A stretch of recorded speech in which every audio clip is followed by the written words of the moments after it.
A character select screen, pixel art, and a review that says not recommended. Nobody reads class descriptions on a game they'll drop by Sunday. He clicks Barbarian and thinks, I guess it doesn't matter which one I pick, I won't be playing this for long anyways. Now the same man later, standing, a dagger driven clean through his neck. He isn't screaming, he's thinking, good thing I got the Immortality imprint as soon as I had enough money, I would have died today otherwise. That's not a power fantasy, that's a receipt. The class he picked out of boredom is the one class here that can buy immortality. It's also the class this world won't let work, luck, or a sentence. Episode 1 from the top. We're skipping the childhood hospital stay and the boring blockbusters because one click matters. He grinds that barbarian for 9 years and every death wipes the whole run. He reaches the final boss door just to scout its patterns. The screen answers, tutorial successfully cleared, 9 years, and the game calls that a tutorial. A target gets confirmed and the flash drops him. He wakes up standing in torchlight inside a huge tattooed body that obeys him, then he recognizes the room. This is the intro cutscene of Dungeon and Stone and he's inside it. 9 years of notes start right here. A shaking tribesman near him says the game's name out loud. He never finishes the sentence. The elder's verdict is public. Orium, the son of Kadua, was possessed by an evil spirit. One wrong word makes you a spirit. Keep that in your pocket. The roll call keeps going and he doesn't know which name is his. 2 seconds to answer. The elder shouts, Bjorn, son of Yandel, step forward. He steps. That has to be my name, hopefully. The elder doesn't blink. Bjorn, son of Yandel, you've now taken the first step toward becoming a warrior. The guess landed. Now pick up the weapon of your choice. Episode 2 opens right there on a rack of tribal steel and on a man with 9 years of notes deciding what to hold.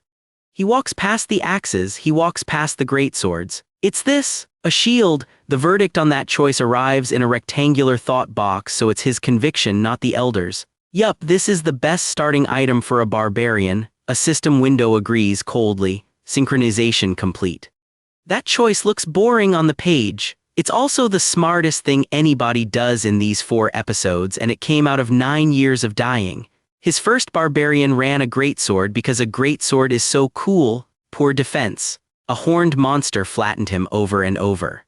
He rotated through battle axes, hammers, flails, same result every time. What he built was a berserk barbarian who gambled his life in every fight, and he says it plainly. Not reliable. Then comes the question that keeps him alive later. Why does a barbarian have to be a damage dealer? Barbarians are blessed with vitality and strength. Nobody tanks with them, dwarves get that job, but the fundamentals are sitting right there. So he strapped a shield to one arm, a hammer to the other, and watched a cicatrice die. This is freaking awesome. That's the build, and it's the spine of everything coming. Then the panel pulls back and the ceremony turns out to be a memory. An empty room. A dark monitor still on, printing a line with nobody sitting there to read it. Overall, item level increased to 24. Character data and journal entry will be logged and sent to the administrator. Somebody is reading him, not the game, a person or something with a job title. That thread doesn't close this season, so keep that in your pocket and we move on. Back in the present, the new warriors march for Rafdonia and the Labyrinth. We're skipping most of the road because only one stretch of it matters. Their guide, Karek, third son of Fanon, walks them the wrong way and the crowd tears the job off him. Enough, I accept. Einar, second daughter of Fenelin, steps into the gap. Then I will be leading from the front now. Then she leans over to Bjorn and admits she's lost too. He feeds her a plan. Follow the armored people heading out at night. It works and the crowd calls her Einar the Wise. He takes no credit and wants none. Then the gate, a portal the size of a hill wrapped in lightning. It's the labyrinth, the sacred ground of battle. 2 mechanics fast because they matter all season. That gate opens once a month and the run inside lasts 7 days. Miss it and you wait. And the man with the huge tattooed shoulders freezes. He remembers a body that was never blessed with good health. He never threw a single punch in his real life. A decade of game knowledge in his head and he's thinking about walking away. So why not walk away? Because Rafdonia taxes you the year you turn 20, and if you can't pay, you're sentenced to death. 2 honest ways to earn: fight in the labyrinth or take a city job. He tries the city first. A shopkeeper answers him out of a purple shadow. A barbarian? We don't hire uncivilized people, we don't have a job for meatheads, you're going to wreck everything in the store. This isn't one rude man having a bad day. Barbarians are locked out of regular work by the game's design. Every other character in Dungeon & Stone starts with choices. The barbarian starts with one weapon and a countdown. He clicked this class in about 4 seconds out of boredom because he wasn't planning to play long, luck, or a sentence. Einar catches him stalling with 1 minute left on the portal. She thanks him for the advice. Then she says the honest thing, I am afraid of death, however we were born as warriors. A guard shouts at him to step away from the portal. He runs straight at it instead. I will do whatever it takes to survive here. He hits the light and lands in wet, total dark. You have entered Crystal Cave on the 1st floor. Then the only line he's got left, where the hell am I? Episode 3 opens on him feeling good about his odds. 9 years of expertise plus a barbarian's physique should be more than enough. Or so I thought, says the caption right before the floor drops out. He knows what this place is. The outer edges of floor 1 are dark areas, lightless, and nobody is supposed to spawn in one, so he does what any player would do. He calls the interface out loud. Status window, inventory, skills, silence every time. Here's the detail that makes this world genuinely cruel. The system still works fine. It shoves notifications and status cards at him whenever it likes. He just can't open it himself. He can be logged and graded and he can't ask it one question. So he crawls, then a hidden trap takes his leg apart. Your character stepped on a goblin trap. He bites down on the scream because only goblins lay traps on this floor, which means one is already watching him bleed. What follows is the best sequence in the early run, and it's all brain. He insults the goblin's entire family while limping away, then he drops and lies still, playing the easy kill. The goblin lobs a rock to check. Are you seriously throwing a rock to see if I'm really dead? He notes with real bitterness that goblins are smarter than barbarians. Then the little thing creeps in close with its axe and he detonates off the ground. I've been waiting for you. His first swing misses clean, and then his arms take over without asking him. What? My hands are moving against my will. He can feel where the goblin is going before it goes. 9 years of notes never taught him that. The body already knew. I am superior. I'm no longer in the body of someone that spent most of his life hospitalized. I'm in the body of a barbarian warrior. That's the first printed proof of the thing this entire video is about. The body fights better than the player can play. And the payout is a punchline. You have defeated a goblin, you have gained 1 XP points. The corpse crumbles into dust and leaves 1 tier 9 mana stone behind, which buys, by his own math, roughly 1 piece of bread. He's bleeding the whole time, poisoned and half-numb, and the series refuses him a hero's exit. Episode 4 is just the crawl. It's also where the show tells you how progress gets priced here. His own voice starts talking back to him in the dark, and it isn't kind. Give up, you'll die anyway. He answers it out loud. Shut up, I'm not giving up ever. Then he asks himself what that was, his alter ego or something. The warnings stack up on him. Bleeding damage, health under 5%, then under 2 with a note that his character may die without treatment in time, and the game hands him an achievement for it. Reaching 2% permanently raises his spirit by 1. Sit with that for a second. This world pays him for nearly dying, not for winning, not for clever play, for staying awake past the point where giving up would be completely reasonable. That's the actual stat sheet of this season. Then light and a party of 5. We're keeping 3 of them because only 3 of them get names. He screams for help with whatever he's got left. Drews, I think I see a barbarian slowly dying over there. Their cleric, Sister Ursina, refuses him flat. I decline, not out of hatred, which matters. Healing him would break the laws of her temple. In this world, the rulebook does the cruelty, and that's the pattern to watch all season. So the leader, Drews, talks a reluctant Patsrin out of a health potion, promising to settle up outside. Then he pours it in with a warning. It'll hurt a little since this is no divine magic. It does not hurt a little. The wound slams shut by force, and he screams that his entire body feels like it's about to explode. Mid-agony, he wonders whether that's why the game never let players drink potions during a fight. Drews tells him a dark zone spawn should only happen once a century. Then the party walks off and their hooded old mage casts a golden spell that retraces the blood trail. 10 miles, roughly, in absolute darkness, dragging a torn leg, holding that mana stone up the whole way just to see the floor. Patsrin, the one who mocked him, says it out loud. I must take my words back. Then he asks Drews if he remembers the barbarian's name. Nobody does, and he's still carrying the ceremony's rule, still wondering whether the man they beheaded died for good or woke up back home in his original body. So the shield build works, the class works, everything built on top of the class is a locked door. He hasn't fought a boss yet. He's fought a shopkeeper, a temple law, and a goblin, and the goblin was the easy one. Which sharpens the question this season keeps asking louder. If the barbarian body is the only reason he's still breathing, how much barbarian does he have to actually become? He's about to find out on floor 1, alone, with a shield and a leg that barely works. Episode 5 is almost pure setup, so we're compressing it. He clears goblins, burns 5 of his 7 days of rationed food, and learns the labyrinth's real social rule. Adventurers here avoid speaking to each other exactly like the game did. Then he tries to buy 1 night of safety. Every party turns him down and one says it flat. I can't trust a barbarian. A stranger with long lavender hair offers the deal instead. He introduces himself in one line, my name is Hans, by the way. They split the watch with rock, paper, scissors. Then Hans has to teach him how to read a pocket watch because this body never learned. 9 years of notes in that head and he needs a lesson in telling time. The episode ends with Hans smiling above him, lifting a hammer. Episode 6 answers that hammer fast. He wakes, shield smashes his new friend across the cave and pins him.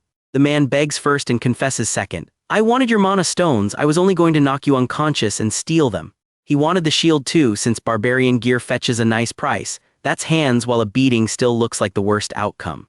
It isn't the real reason. Pressed harder, the truth comes out, and it's the ugliest economics this series has shown yet. Barbarians' hearts are in high demand these days. They're sold for a high price in the black market. Ingredient for a new spell, Hans looked at a sleeping man and ran numbers on his chest. And the numbers are the line I'd put on a poster. He saw that sleeping barbarian as no different from a goblin. A creature that is difficult to kill but guarantees a huge return once you succeed, like a monster.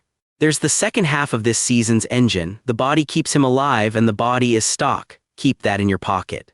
The captive tries once more. I'll give you everything I have, please just give me another chance. He never finishes it and we're not narrating that page. What matters is the panel after. A bloody hand dripping into dark water and 4 words, I killed a man. 1 day in this world and the office worker has a body count. Then the system pays him for it. Achievement unlocked, condition, commit first murder, spirit stat permanently increased by 1, read that again. A menu congratulated him. The world he memorized as content now grades him on things that used to be flavor text. Next morning he strips the corpse, shoulder guard, backpack, warhammer, boots. Suddenly he can drink, check time and direction, and treat a wound. His own thought box calls it out. He's moved on from the uncivilized way of living, and it's so ironic. He got civilized by killing the civilized one. His card reads level 1, item level 72, new plus 48, tripled off 1 dead thief, and his level never moved. Day 2, goblins spawn in pairs. He credits the new warhammer, then says something that should scare him more than it does. It feels like someone else is fighting these monsters for him. Later, a goblin knifes his throat in his sleep, and the potion hurts worse than the dagger did. Who signed off on medicine crueler than the wound? 14 hours after Hans, he sets policy. No more humans. 2 parties try to recruit him for the night and he refuses both. No, I am looking for a barbarian like me. Then one of them hands him the number this video keeps circling. The average barbarian needs 2 to 3 months to reach the 2nd floor, and there are less than 100 barbarians remaining on this floor. Hold that number? He clears this floor on day 3 and the reason isn't muscle. Keep that in your pocket. They bless him on his way out. May Rafdonia protect and guide you in your journey, and an hour later he finds his non-human. Not a barbarian, a silver-haired elf, alone in a cave, bleeding.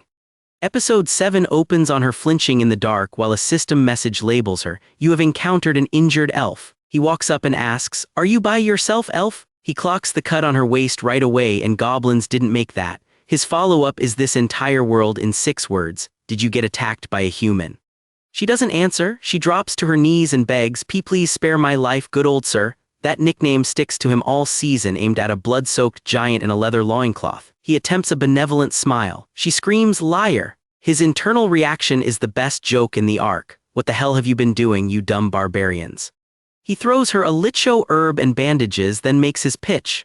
Knight companions, trade watches. His reasoning is cold and correct. An injured, exhausted elf sleeping alone is easier prey in the eyes of predators. She wants insurance, so she makes him swear on his honor as a warrior. They do it properly, and the page stages it like a contract with 2 signatures. "I, Bjorn, son of Yandel, swear on my honor as a warrior." Then hers, the first time we get her full name printed. "I, Erwin Fornaci di Tercia, swear on the name of my clan. Neither harms the other until sunrise."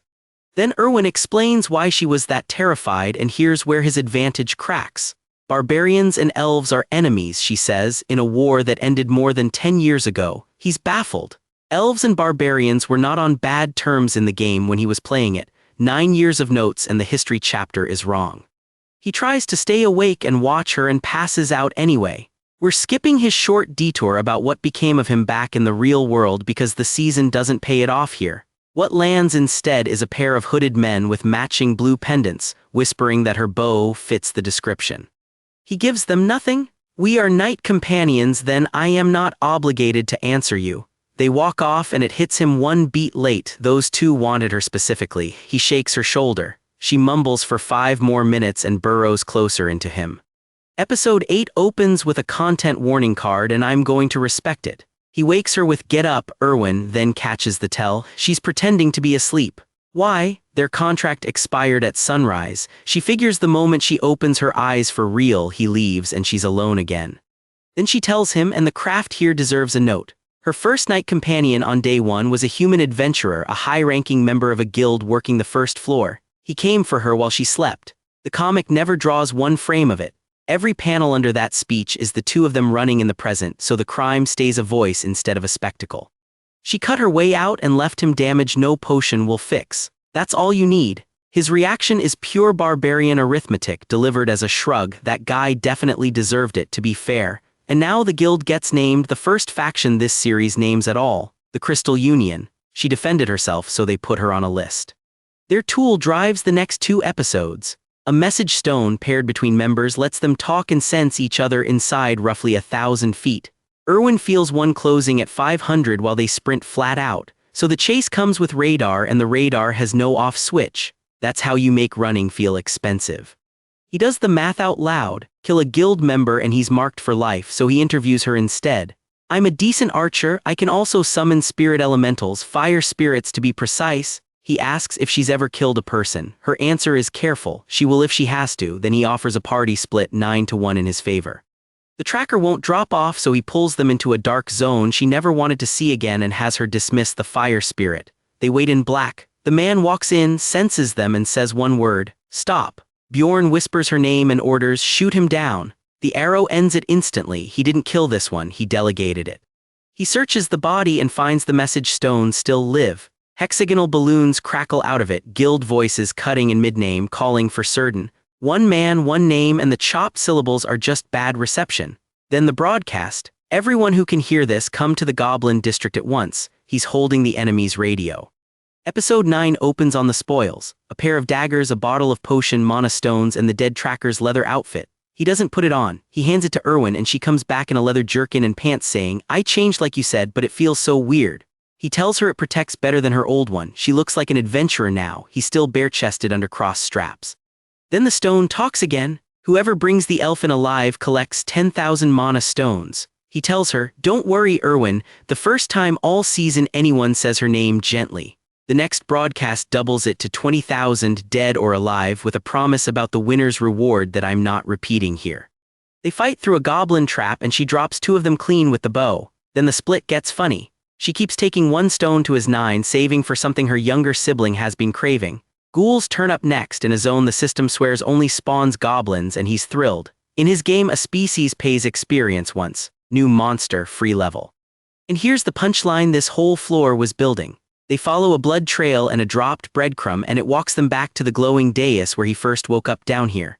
The portal to floor 2 sat less than 30 feet from his spawn point the entire time. 2 to 3 months for the average barbarian. He did it in 3 days by closing a circle.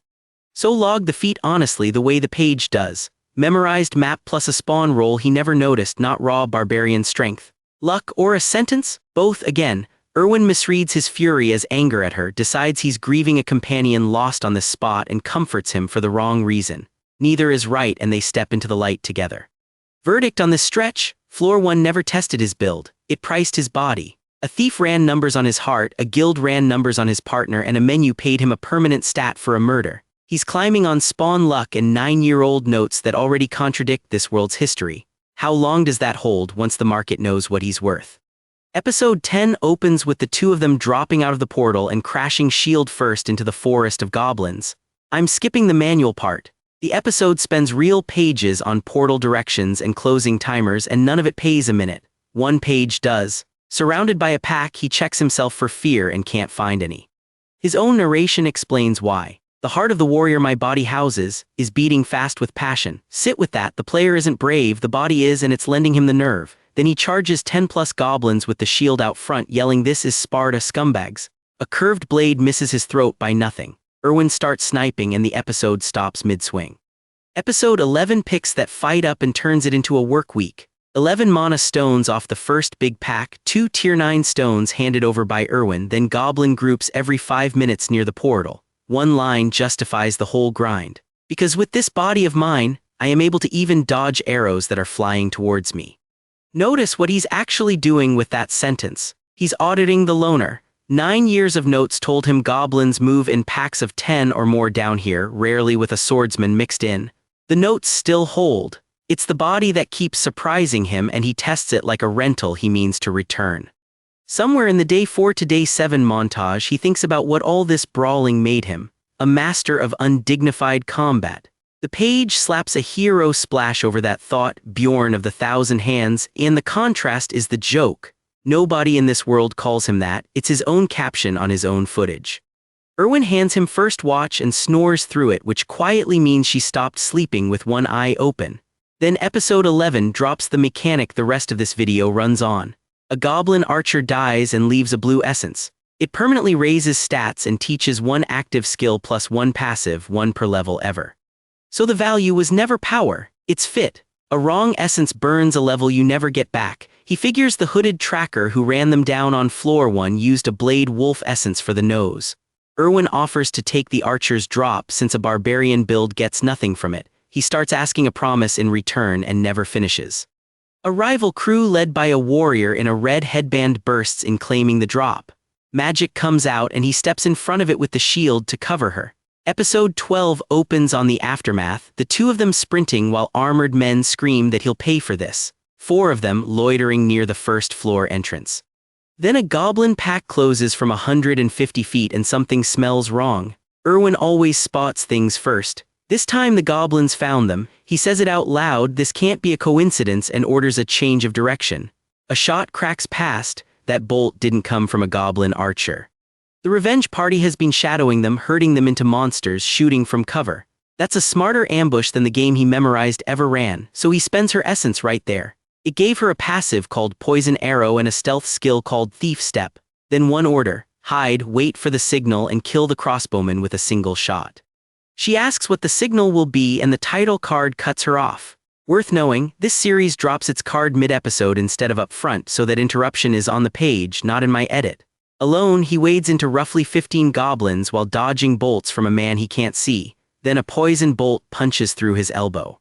The left arm stops answering. He can't hold hammer and shield with one hand, so the hammer goes, keep that in your pocket. This is the page that ends any argument that this build can't be hurt. Nothing printed after it says the arm healed. He finishes the pack standing, arm hanging dead at his side. The 4 then catch up to the wounded man and ask where the elf is. He gives them nothing and taunts them into charging. I'm not doubling up on this ambush because it's the same fight that pays off next episode. He just wonders what kind of signal would look strange to people born in this world and grins. Episode 13 is the best fight in this stretch, so we're slowing down. It opens on his fist flashing light toward the tree line. He isn't sure she saw it. I wonder if Erwin recognized the signal. I'll just have to have faith in her and do my job. He can't scout, heal, or shoot. He can only be the target. An ally shouts a name at the straw hat swordsman Elise and he files it mid-swing. Elise was it, he's pretty strong. This one's a real duelist, and his job is worse than winning. He has to stay the center of attention so Erwin gets her shot, which means eating hits he could dodge. A sniped bolt comes for his head and he blocks it. Then Elise's blade comes down and he chooses to catch it on the ruined left arm. I couldn't use my left arm anyways. Then he drives that same dead arm into the redhead's face. He calls it not a bad trade at all. That trade is the thesis of this section. He isn't stronger than these men, he's just willing to spend a body he still files as borrowed and they aren't. 9 years of notes taught him to read health as a resource. How much of a rental do you wreck before it stops being a rental?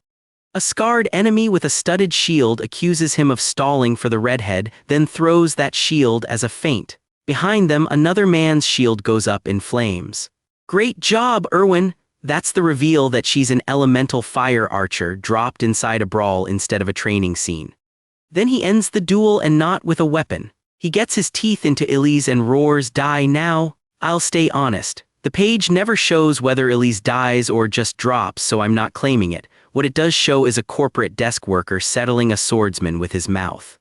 Erwin sprints in, ears and amber eyes wide, and forces a potion into him while he's poisoned and spent.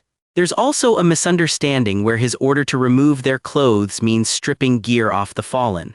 It's the first joke here that isn't about how badly he fits this world. Then the clock takes over, 39 minutes on screen, then seconds, and the labyrinth's exit window is closing. They dive through the glowing portal with the timer reading 0048. The message that the first floor is closed prints right behind them. Cutting it that fine is the whole character. Mid-escape, she brings up that promise about the essence, the one he started making back in episode 11. He can't remember the details in time, so he shouts a meeting point instead, Black Whale Tavern, and the transport takes them. Keep that one in your pocket because this season never explains what she was owed. Episode 13 ends with him walking through the gates of Rafdonia alone, muttering that he's finally back. Verdict on this stretch: the labyrinth never beat him. It billed him and he paid with an arm because he treats this body as equipment. The class kept him alive again. So what happens when the bill comes from the city instead of the dungeon? Episode 14 opens with him walking out into daylight. The city sits at noon every time you leave the labyrinth, however long you were down there. He went in at midnight. 12 city hours, that's the whole bill for a week of hell. That detail is a gift to a planner and he's already doing math on it. He finds his runmates in the square. The crowd guesses the patronymic wrong and the man fixes it himself. It's Carrick, the third son of Fanon. 2 more come along, Sarum, the fourth son of Kennick, and Parman, son of Nerun. They walk to the inspection office to compare hauls, which is the barbarian version of checking the leaderboard. The clerk reads the totals aloud. 24,476 mana stones, then 28,420. Then Carrick lands 41,498 and the room gasps. Then she reaches Bjorn, son of Yandel. 182,413 stones. A new record plus a Warhammer boots and a backpack he never paid for. They hoist him onto their shoulders. 9 years of notes just posted 4 times the field. Then the episode does something I didn't expect. The party walks home past the families of the ones who never came back. A wife hears "I'm so sorry" about her husband. A mother names her lost son Felix. Another woman keeps repeating that it's all her fault. The group just walks through it. Then a rectangular thought box, which in this comic always means him and not the room. Seeing those faces made him feel terrible. That page matters more than the record does. For 9 years, these people were a respawn timer and a quest fail message. The screen never rendered the widow. That night, he checks into room 305 and admits something to himself. He desperately misses home, even if nobody there misses him right now. He isn't homesick for people. He's homesick for a place where his class was allowed to hold a job. Then he goes looking for the Black Whale Tavern from his 9 years of notes. A grocer points him at the address and says it shut about 10 years back. New owners, new name, Fidenpus, so his walkthrough isn't incomplete. It's dated. Hold that thought for 2 episodes. Inside, Erwin waits with a white-haired elf she calls her sister. The sister offers one name, Tercia, and his own thought box flags it because Tercia already sits inside Erwin's full name. Then she leans in and demands to know why a grown barbarian asked a young girl to a pub at night. Episode 15 is one long tavern negotiation with 0 fights, so we're skipping most of it. 2 things pay off later. First, the price. He slams down a pouch worth 350,000 stones for the essence Erwin consumed, then hands the sister another 280,000 when she out-haggles him. Erwin gets 63,000 separately, her cut of the run. Second, the sister takes Erwin off his roster. Erwin will be exploring the labyrinth with me now. Just like that, he's a solo act again. He also swears on his honor as a warrior that he won't sleep with Erwin. The episode then ends with the two of them going up to his room. Write those numbers down. Episode 16 opens with him stretching her arm in a private room, testing a +4 change to a flexibility stat. He nearly pops her shoulder. You're going to dislocate my shoulder. Then he explains the real rule here. Use a special ability inside the walls and you get arrested. The world tells you where violence is legal. He walks her through a plain tutorial stat window to make his point. Under the big numbers sit hidden substats: muscle, fat, flexibility, grasping. She's also craving cookies she can never explain, which he pins on a buried obsession stat from the goblin essence she swallowed. He isn't dangerous because he's a barbarian. He's dangerous because he reads what nobody else opens. Next morning they grind a merchant down on the hall. 350,000 for sword, 180,000 for armor, another 250,000 on top. He clears 1.45 million stones, about 1.4 after Erwin's share. He is genuinely rich. 2 pages later, the city explains what rich actually buys here. They cut through the central square into a public execution. 2 people are on the block and the crime is stated plainly: failure to pay. A tax collector in white plate grips the lever. I hereby execute these criminals. I'm leaving the rest of that page exactly where it is. Then the crowd steps forward with bread in their hands. A local myth says the blood of the executed brings material blessing, so they use it. Bjorn recoils and asks out loud why anyone would eat that. Notice who's disgusted in this scene. The animal in this world is the one asking.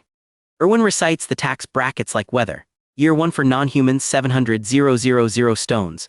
Year 2, 800,000 plus exchange fees, and it only climbs. His narration fills in why. Rafdonia is the last remaining city in the entire world. A witch's curse is erasing everything outside those walls, and the labyrinth is the only source of resources, so the city taxes the only people who can go in. So he sets the goal that drives the season: earn his way back to his own world or end up on that block in front of the public. 9 years grinding a fantasy game, and the win condition turns out to be a tax receipt, luck, or a sentence. He goes to the library alone and the scholars stare because barbarians don't come here. He finds Einar asleep and drooling on an open book. She came to study because the labyrinth taught her that people are every bit as dangerous as monsters, and she wanted to learn how to think. But reading beat her. She's going home to have the elders teach her letters, and on the way out she says the line this video is built on: barbarians are a sad race. The class isn't weak. The class is illiterate, unhireable, and taxed like everyone else. Guess which of those 3 a Warhammer fixes? She tells him to find her at the Angry Rhino in any time, and he files that away as a promise he intends to collect. Then he goes hunting for one specific book. A silver-haired librarian is asleep at the front desk. He clears his throat and she startles awake. May I help you? Episode 17 picks up right there. He asks for records of history. She chants one word, Parsitive, says he'll now find the books of his heart's desire as he walks, then falls back asleep. The books rewrite his map. Rafdonia survived the calamity because the royal court tore open a portal, and that hole is what everyone now calls the labyrinth. The dungeon isn't a dungeon, it's the municipal supply chain. Another book covers evil spirits of the abyss, spirits from other dimensions that possess innocent people. He reads it and relaxes because taboo words are the only thing that can expose him. Remember Orium, the son of Kadua, beheaded in episode 1 for saying dungeon and stone aloud? Now we know what the tribe thought he was.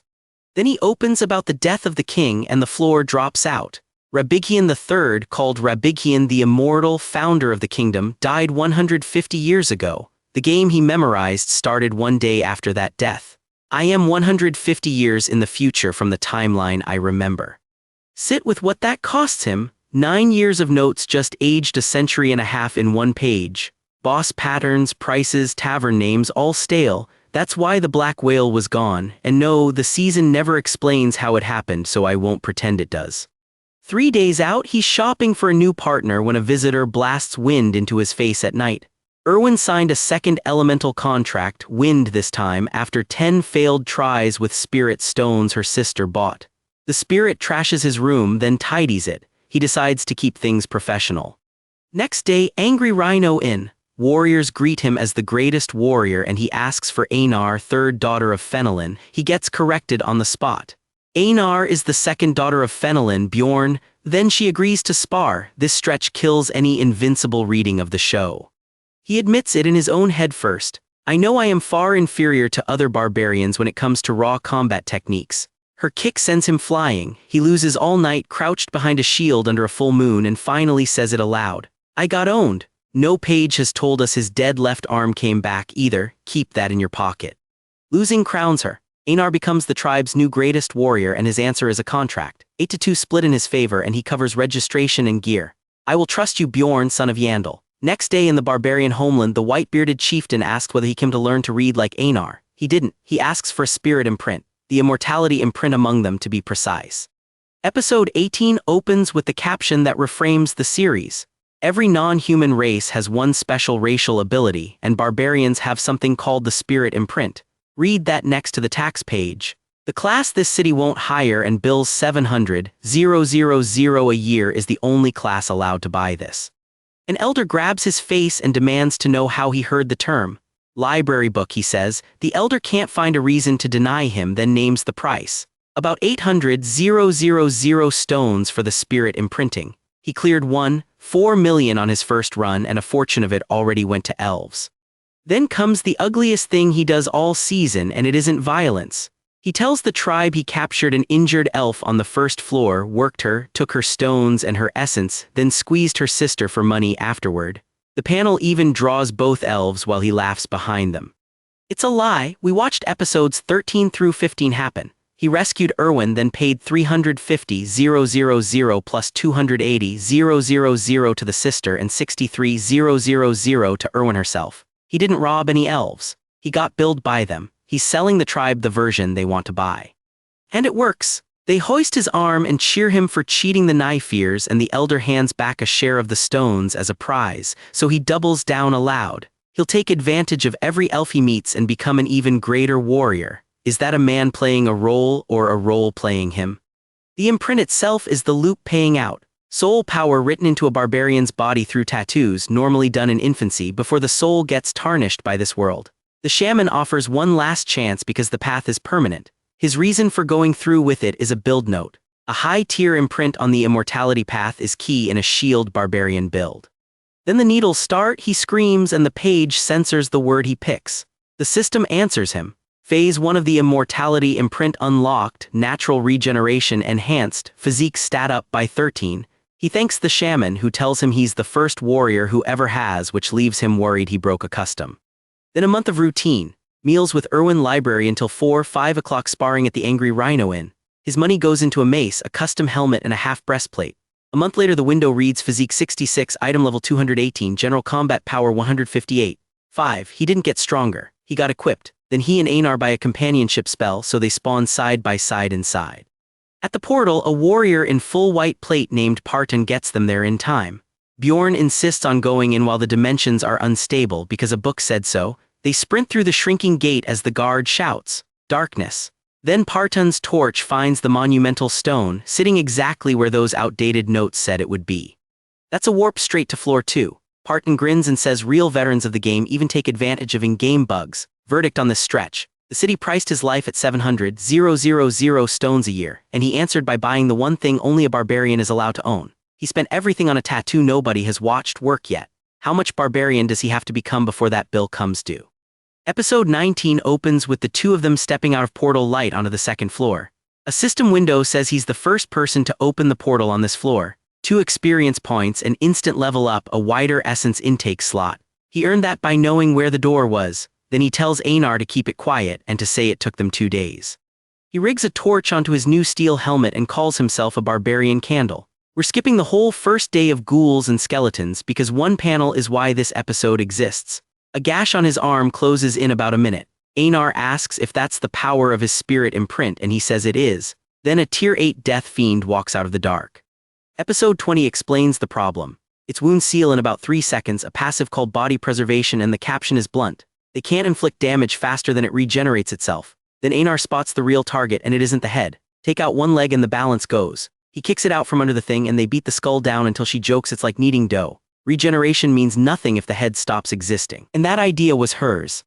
Then the punchline. He asks out loud whether one death fiend is really only worth 100 stones because that's the drop, with the whole fight totaling about 300. So why grind something that pays that badly? He isn't farming money. He's farming death fiend essence for the immortality imprint, crucial in a tank build, and day one he gets none. They kill about 70 of them anyway. That grind is a man paying installments on the tattoo that keeps him breathing. Day 2 they come in pairs, then in threes, and he calls the hunt off because wise warriors must know when not to engage in combat. Looking for a campsite, they startle 3 adventurers running the other way, and Einar tells them to leave if they don't have business with them. He notes that she keeps bad-mouthing humans. Keep that in your pocket. At the next site they don't hear a monster. They hear someone beg for mercy, then a slash. That wasn't someone killed by a monster, he says, that was an adventurer murdering another. They find 4 bodies still warm. No traces of monsters but those of fire and poison. A red-haired woman stands over them with a dripping blade and greets the pair with, "You must be novices." The closing card gives her no name. It just says, "is a plunderer." Episode 21 belongs to her, and it's the episode this video has been walking toward. Her own thoughts count the work. 6 adventurers in what she calls self-defense. She catches the 2 of them watching her loot the bodies, prices their gear with a glance, and asks if it's their first time seeing a plunderer. Then one word aimed at him, barbarian. Einar asks if they fight. He says no, they run as fast as they can. They run along trail marks he'd left on the way in because 9 years of notes made him a player who marks his exits. Running is the correct call. It's also the call that walks him into a trap. They meet 4 humans fleeing the same killer and beg to join up. The bald leader asks how they know these 2 aren't plunderers in disguise, so he swears on his honor as a warrior, then admits to himself it was a persuasion hack. The stolen name is working as a credit score. The leader offers to hide everyone with what he calls Gnome's special ability. The window reads, "You have been immobilized." He bought that skill by consuming a stone golem's essence, and he's generous with the rules. Immobilize breaks only by taking damage, regardless of how minor it is. He explains that because he's certain it can't matter. Then the pitch starts and it's about meat. Einar gets held down and called a stinking barbarian. The leader says barbarian hearts will fetch us good coin in the black market. A man in a wide hat walks up and says, "Say goodbye to your life, barbarian. This city has priced his body twice now, once as tax and once as organ." So he lets the dagger land. That's the whole trick. It goes through his throat, the damage breaks the lock, and he kills the man who handed him the key. He tosses Einar a weapon, cuts down one more himself, and gives her the rest with, "The rest is in your hands." Then he drops. Einar catches him and screams, "You're bleeding like a stuck pig, you can't die here, Bjorn."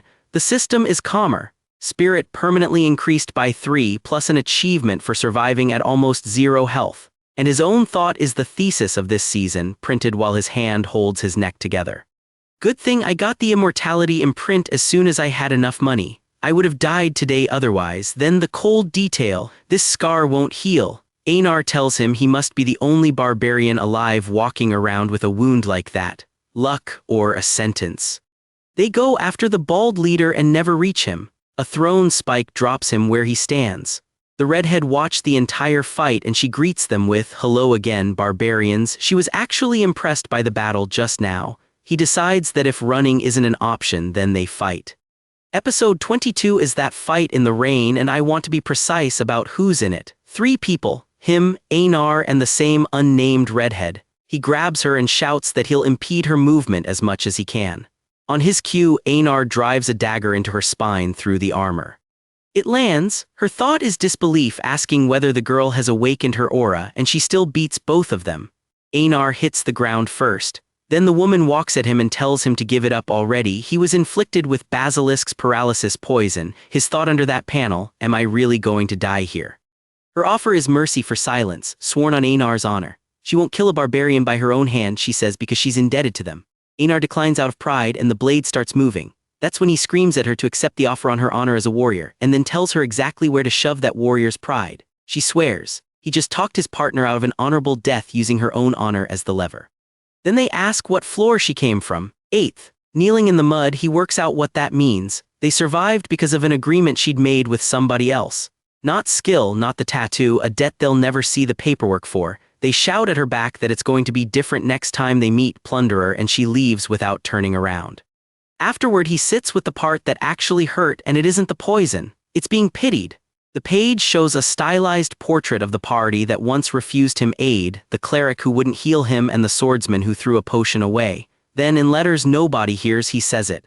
I'm not a real barbarian anyways. That aside is printed so small it reads like a mistake, and it's the honest center of this character. He owns the body, the name, the tattoo, and a war cry screaming beside him. He believes none of it, and nobody in this world suspects a thing yet. So he changes strategy out loud. He'll strike first from now on. He takes Einar back to a quiet spot on the first floor where 4 monster types share a den. They pass a memorial to the last great sage, Diplin Groundle Gabrilius. Goblin, gnome, ghoul, blade, wolf, 1 death fiend stone, 1 from a tier 8 above. 6 stones open a rift, a match-made dungeon built for 5. He knows the recipe because the text is the same as the game, and he shouts, "Let's go in, Einar." Verdict on this stretch. The immortality he bought worked exactly once and charged him a scar that will never close, while no page has told us that dead left arm came back. He gets priced, trapped, poisoned, spared, and pitied. The only honest line he speaks is that he isn't the thing keeping him alive, so how much of it does he have to become? Episode 23 opens inside his own head, explaining the thing he just did. A rift is a labyrinth inside the labyrinth, an instance with its own rules. It opens on hidden conditions, and the notes say the first floor one needs at least 3 months of city time to come back. He wasn't going to sit and wait 3 months. He found a way to force it.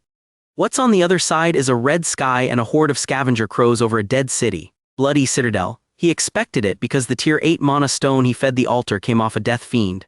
Einar just stares up and says, "It's huge." He calls it more breathtaking than he anticipated. That's the split in this show. She's seeing a nightmare, he's checking a map. Then the page cuts to the first floor crystal cave, and I need you to hear this right. It isn't a flashback. It's happening at the same time. Erwin's sister catches her summoning the fire spirit again and tells her to learn to hold her own. Erwin sulks and quotes her mentor's advice about focusing on what you're best at. Her mentor is Bjorn. She calls him the good old sir, and her sister has no idea. The sister brushes the advice off, then proposes forcing their own way in through a rift. She says the last one opened about 8 months back. She says that Barbarian is a novice just like Erwin. Then she promises Erwin will outgrow him inside a year. She doesn't finish the sentence. A rumble cuts her off, and the crack they were waiting for opens off schedule because a barbarian forced it 2 chapters ago. "Run, Erwin," the sister screams. A red force nobody explains reaches out and drags Erwin upward in a spiral. 2 elves are left staring at the ceiling. Damn it, we were late. Sit with the timing on that. He pried the rift open to save himself 3 months, and it took her. He doesn't know. Nobody tells him, and the bill for it lands in chapter 31. 9 years of notes, and the one event he personally caused is the one he can't read. Back in the Citadel, the boot from the cliffhanger belongs to a dwarf who lands yelling that he finally made it through. "A pair of barbarians," he says, "not bad." A mage in a wide red hat drops in behind him with a hired man, delighted about the destination. Names now, because you'll need all 3 of them for the next 8 episodes. The dwarf is Hikurad Murad, a 3rd-year adventurer with a hammer.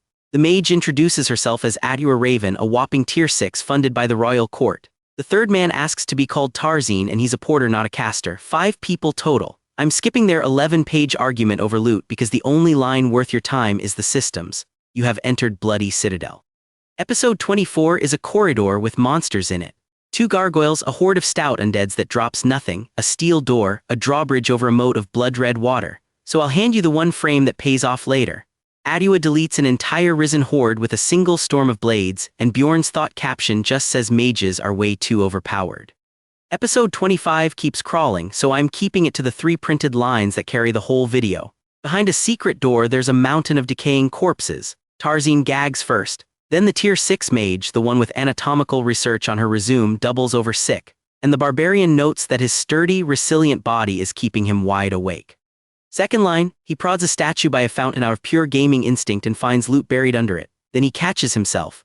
It would look extremely unnatural, he thinks, for an uncivilized barbarian to know something an intellectual like a mage doesn't. So he plays dumber on purpose. How do you hide competence inside a body nobody credits with any?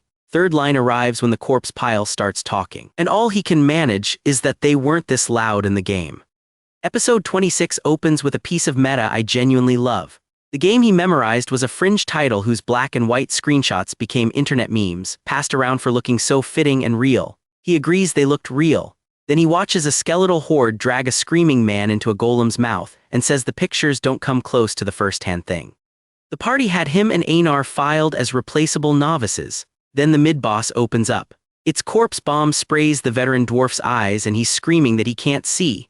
The tier 6 mage locks up and vomits from fear. And the only two who will walk toward that thing are, in the page's own words, the pair of uncivilized barbarians. So the novice takes command. Einar, take the dwarf away from the front line and protect the mage. Then he pulls the monster's attention onto himself. He doesn't outmuscle it. He kites it from its blind spot because he knows the movement pattern, the ranged bombs, and the grab. When Adyu steadies, one incantation burns off the corpse armor and forces the skeletal phase. Aim for its ribcage, he shouts, and the two barbarians close out a tier 7 mid-boss for 3 experience points. The drop is the essence of Undead Golem. Pain resistance plus 70, bone strength plus 55, strength plus 15 bundled with 2 skills that bill him directly. Acid fluid corrodes his own gear. Flesh burst damages his own vitality. Keep that in your pocket. Both come back. At camp, the shaken dwarf thanks Einar and admits he froze despite all his years down here. Then Bjorn goes to work on the mage. He offers her the golem essence, the rarest object in the room, in trade for future rights to the guardian's essence if it drops. The office employee is negotiating derivatives in a corpse pit. Episode 27 closes that deal in 2 words. It's a deal. She also reveals a rare magic vial that can fully contain the essence of a tier 7 monster, which tells you exactly what she came down here for. The next mid-boss is a Bone Knight, a rare type that heals off every hit it lands. Adyu cancels the regeneration and Einar cuts it down with 2 crossing slashes. The essence drops and here comes the beat that makes this arc work. He gives it to Einar. Objectively speaking, from the perspective of the gamer, she'll do more with it than he will. She drinks it and the window prints the invoice. Cutting force plus 12, bone density plus 55, agility plus 15, endurance plus 15, and height minus 25. She looks herself over and wails that she's ruined, convinced she doesn't look like a warrior anymore. The page is blunt about the actual result. She only got a bit shorter and lost no strength, so they let a death fiend come at her as a live test and she kills it in a single strike. You're not the same warrior, he tells her. You're a much stronger warrior. That's the only laugh in 8 episodes of horror, and it's load-bearing too. Her upgrade decides the next 2 fights, then the tone drops out from under everything. A short monochrome sequence flashes fragments of the player's old life, a hospital room, a man holding flowers. No captions, no names, no explanation. Flashes of a life he barely recognizes, and the page refuses to say 1 word more. At the Guardian's chamber, he notices the door handle is the wrong color. He screams to close the door. Too late. What rises isn't the Death Knight he has 9 years of notes on. It's a named, thinking elite boss, and the page gives him a title in full. Cambormir, the Vampire Duke. Episode 28 puts a crack in the only asset he owns. He says he ran that game more than 10,000 times and never once met a Vampire Duke on a first-floor instance. He knew the creature existed from another player's video, nothing more. His entire warning was a handle painted the wrong shade. His notes just went off-book. Something hits Adyu from the inside and drops her, bleeding through from an essence the Duke consumed. So he leads the escape from memory, straight up into daylight because a vampire in spirit form hates the sun. On the surface, Hikurod can't process it. I can't believe you're a newbie barbarian that became of age to explore the labyrinth just last month. And the second Adyu can speak, she asks why the barbarian is giving orders. That's the whole social handicap compressed into 1 question. Then he throws a weapon through a stone bust and the system prints you have acquired Tears of a Goddess. 1 use only. Adyu says she can charge a sunlight spell called Sunspot Sphere, but she needs about 30 minutes. Night falls, he's coming back. 1 question before that night starts. 2 of his own decisions are already behind him. The man he killed on floor 1 and the lie he sold his tribe about the elves. Tell me in the comments which one was the line he shouldn't have crossed. I'll come back to your answer at the end.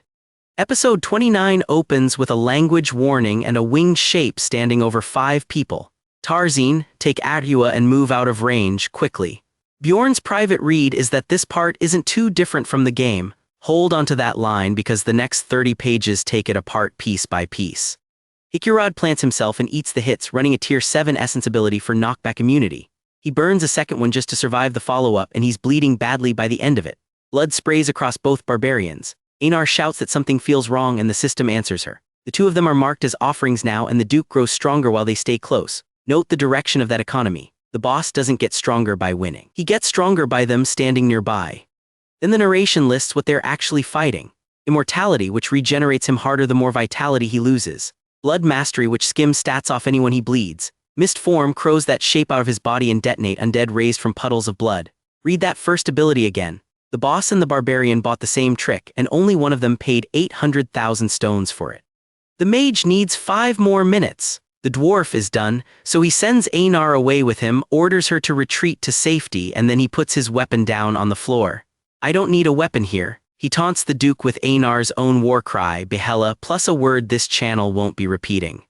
What follows is the ugliest plan in the series so far. He lets the Duke stab him. He lets it feed. Keep stabbing me, he says, and then he starts drinking healing potions in the middle of it. Arua calls the tactic unprecedented, and she explains why nobody does it. The cure hurts and the pain scales with how bad the wound was. The imprint he bought back in Chapter 18 is doing exactly what he paid for, and it charges him every single time. That's the honest version of a cheat code. It doesn't make him brave, it makes suffering survivable, and he still has to choose to stand there and take it. Meanwhile, she keeps watching him parry every strike aimed at anything vital. That's when the Tier 6 mage, court-funded and formally educated, remembers a line from an old book. Barbarians are fearsome warriors not because of their superior physique but because of their indomitable willpower. Then she adds the part that actually matters. I think I truly understand what the author meant by that now. Think about who's saying it. Not the tribe, not Einar, not him. An outsider with a tier and a royal stipend watching a class or world files under stinking barbarian. The thesis of this entire story gets spoken out loud by a witness with nothing to gain from it. Then Adua tells Tarzine the truth about the exit. It is to slay the Guardian and clear this place. So she builds him a weapon, stacking accuracy, projectile range, and homing buffs onto it, and she calls his name across the room. Something cracks. Then the system says he has consumed the essence of Undead Golem, the exact thing he sold her 1 episode ago. The window reads Physique 111.4, Item Level 218, Combat Power 284.2. Episode 30 opens with his vision going out. He has to decide what to sacrifice and what to save. So he guards the vital areas and gambles the limbs, which is a horrifying sentence to say about your own body, and no page has told us anything about that dead left arm from Chapter 12. 18 episodes on, the debt is still open. The golem essence he never wanted ends up armoring his bones against the claws. He's still annoyed about the headache of rectifying his plan build. Adua comes back to her senses and heals him with a large potion, and he notes she's finally come around. Einar sprints back in shouting that she's here to help and lets the war cry go again. Hikura dumps lightning into the Duke to stun him, and then Bjorn cashes in the item from the shattered bust. He forces the tears of a goddess into the vampire's mouth and tells him to eat it. Grace falls on the affected area. Every resistance the Duke has stops existing and the elite boss goes stiff. He didn't outfight an immortal. He read the item description first. Adua unloads Sunspot Sphere at point-blank range. That should be the ending. Instead, the Duke answers with a skill called Pain Sharing, and all 5 of them drop, the mage included. He survives on his own passive Source of Darkness, which resists death as long as the heart is undamaged. Read the fine print always. That spell hit everything except the one organ that counted. Bjorn wakes up first on a floor of unconscious teammates with a regenerating vampire in front of him. He decides to finish it before it wakes. It wakes. So he uses Flesh Burst, the skill that came bundled with the Golem essence, the one that damages his own body, and he detonates himself against the Duke's heart, again and again. The page pays that bill without looking away, and I'll stay on the consequence. His hands are gone. I don't have hands anymore, he says, flat like a man reading out a receipt. His own health hits 0. A death countdown starts, and he refuses to stop it because he has decided he's going down with the boss. That's an answer to the question this video keeps asking, and it isn't a comfortable one. How much barbarian does he have to become? Enough to spend both hands and his own life as ammunition. He didn't get brave because the imprint protects him. He got willing to be destroyed on purpose more than once in the same minute. Cambormir dies. He earns bonus experience for killing the Guardian. He levels up and he takes the Duke's essence into himself, which means he now carries the vampire's own immortality and Source of Darkness. The trick that kept the boss standing belongs to the Barbarian now. Then a message appears that has never appeared before. The administrator has taken notice of you. That's the thing that logged his data back in episode 2, and the series does not explain it here. Don't wait on it. The closing card reads Level 3, Physique 199.1, Combat Power 485.3, and Item Level 114. The item level printed lower than before, and no page on screen offers a reason. Combat Power nearly doubled, so he isn't weaker. If you're still with me, that's 30 episodes of a man paying for his own body in parts. Subscribe if you want the rest of the ladder. The rift he forced open hasn't billed him yet. So where does that leave him? He walks out of a rift carrying a dead Duke's Immortality, a partner he upgraded himself, and a wallet that's about to become a problem. A tier 6 mage said his class defense out loud with witnesses, but he heals clean, so there's no scar to show anyone. In a city that mostly receives barbarian hearts, who's going to believe he earned this honestly? Episode 31 opens on a scream. He wakes on the Citadel floor with Einar holding his head off the stone. "Bjorn, you're finally awake," she says, then the detail that stings worse than the wounds. The rest of the party left 3 days ago and exactly one person stayed with the body. He gets up to inventory the damage and finds none. "I don't feel any physical pain or discomfort," he thinks. Remember, he blew off both his own hands to kill that Duke 2 chapters back, not a mark on him now. The imprint did its job, and that clean skin is why this city arrests him. The loot split gets 1 paragraph because that's all it's worth. The dwarf took a numbered item, the mage muscled in on the rift stone, and Einar spent the undead golem's essence and a stack of potions keeping him breathing. The ledger's even, 1 private thought outweighs all of it. "She's the only person that realized I took the essence of the vampire Duke," he thinks. Back in Rafdonia, a clerk with glasses counts out his pay. "Here are 231,520 stones, don't call that a record. The 182,413 mana stones from the first floor were a different metric entirely. This is 1 trip's wage and the number is the trap. Watch her face change mid-count. This is too much money a tier 9 adventurer could make in 1 trip. She snatches something back off the counter. Then spears close in from both sides and a shut helmet delivers the line this stretch is named after. "Do not move a muscle, barbarian. He can talk in the interrogation chamber. Read that arrest properly. Nobody accuses him of a bad kill, they accuse him of earning. A tier 9 with a full purse is a thief by arithmetic, and a barbarian with a full purse doesn't even get the arithmetic. Luck or a sentence? The payment for killing an elite boss is the evidence." Then the episode does something cruel and lovely. It cuts to Erwin alive in a Rafdonia office. A registrar reads her total, 184,100 stones, absurd for a tier 9. She credits the company she kept. "My sister," she says, and hands the ledger a name we've never had. Daria Whitember de Tercia. "Keep those 2 apart because the art won't help you. Both are elves with long white hair and amber eyes." Erwin carries the bow and quiver. Daria wears the high collar and the ruffled cravat and never touches a bow. That's the whole discriminator. Erwin found a new essence on the 3rd floor and she wants to hand it to 1 man. She calls him the good old sir. That's Bjorn. So she washes up, dresses for a celebration dinner, and gets told at the inn that the barbarian at room 302 never came back. A week later, the room's being emptied while she stands in the doorway. "He probably died inside the labyrinth, give it up already." She sits in the rain until her sister crouches down and asks how long she intends to stay depressed like that. "Sis, I want to get better so that I can protect people that I really care about." He's across town in a cell, healing perfectly, unable to send a word. Keep that in your pocket. Episode 32 opens on a caption doing a week's work in 1 line. It's been a whole week since he was incarcerated on the charge of active plundering.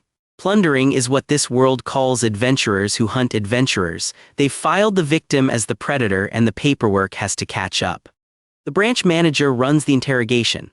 Glasses, slicked hair, pale coat, calmest villain of the season. He opens with the crossbow. "Barbarians don't use ranged weapons, so where did you get it?"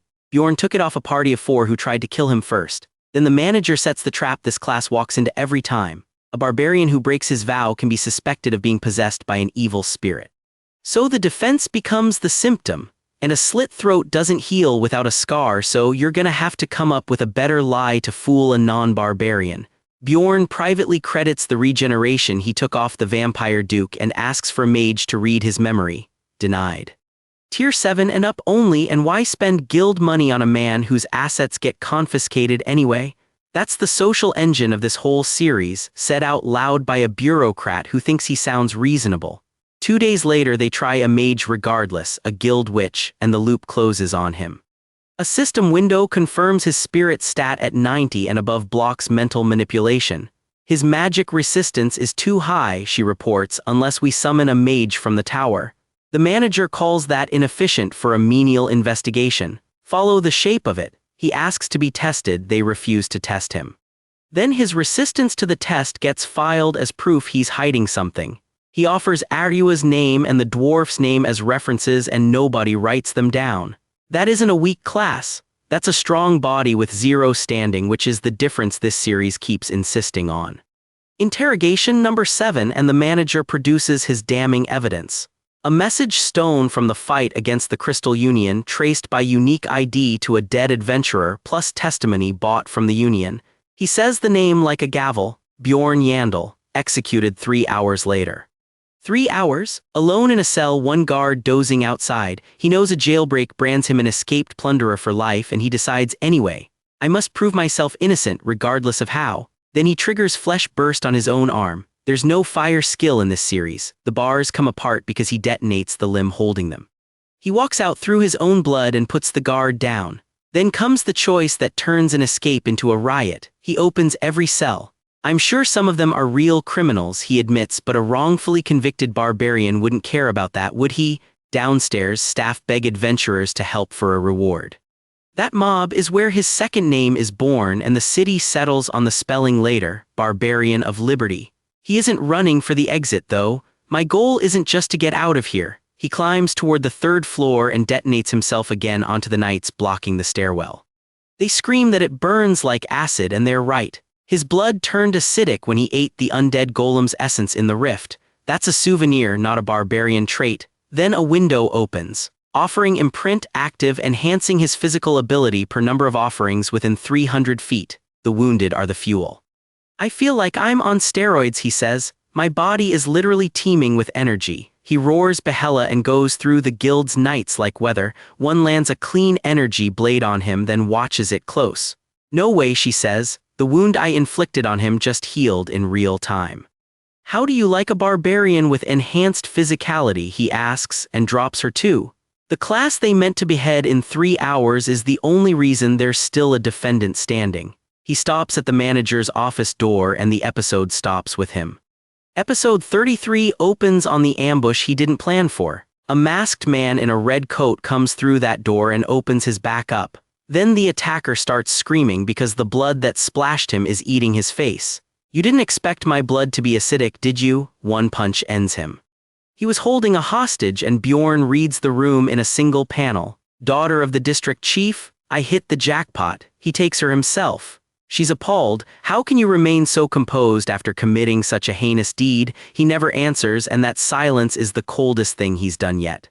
Here's the beat that separates him from every hostage-taker you've watched. He doesn't ask for a horse and an open gate.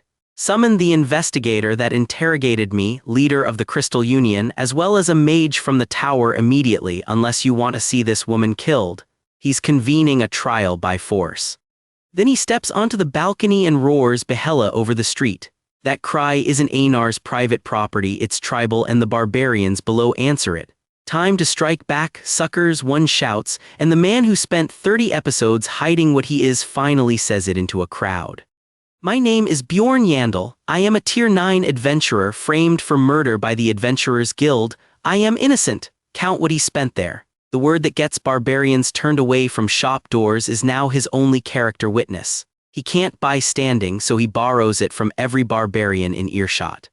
Word reaches the mage's tower that someone freed all the plunderers and is demanding a mage. One volunteers out of curiosity because she knows him. It's Adua Raven, the Tier 6 mage from the Rift, her hat reading pink in this light instead of red. Bjorn Yandel, just what the hell are you thinking? He asks her to read his memory. She casts it, Dirte Narvas, and it slides off him like the last one. We're skipping the paperwork on the trace stone, it's the same evidence from the cell. Then a tower mage contradicts a guild investigator in front of a street full of armed barbarians. She watched him consume the essence of the vampire within the rift on the 1st floor. That's why there's no scar. A smiling redhead with a gem brooch leans close to that investigator, and the page won't explain him yet. Then the episode ends on a mustache and 2 armed guards. I am Niall Urbans, that should suffice. Do you even know the gravity of what you just did? And the girl in Bjorn's grip cries father. Added up, he beat a death sentence by making himself too public to kill quietly, and the bill is a hostage he has to answer for. 9 years of notes gave him none of this play. The label that nearly put him on a block is now his defense, shouted in the street. Can a city that refused to test him actually acquit him? Episode 34 opens with a caption explaining how the Adventurers Guild actually works. 13 district chiefs answering to nobody but the guildmaster. Then a man hits the floor of that office. What's the meaning of this, sir? Bjorn stands over him and tells the official, I heard you were looking for him. The reveal panel gives us the name, Hearts Young of the Crystal Union. Bjorn drags him up by the collar. I know you falsely testified about the message stone. Hearts Young protests, I never lied about such things, and blue verification magic crackles across his face. Here's the part worth stopping on. That is the exact magical check the guild refused to run on Bjorn because he was a stinking tier 9. Pointed at a Crystal Union man, it works instantly. Innocent and free to go. Hearts Young goes to interrogation to be executed if guilt sticks. The investigator who swallowed that false testimony is stripped on the spot, and every case he ever closed goes under review for corruption. So the machinery was never broken, it just needed the accused to be inconvenient enough to check. How many of those reviewed cases do you think ended the way his almost did? Compensation arrives as new gear and a jump to the Tier 7 Adventurer category.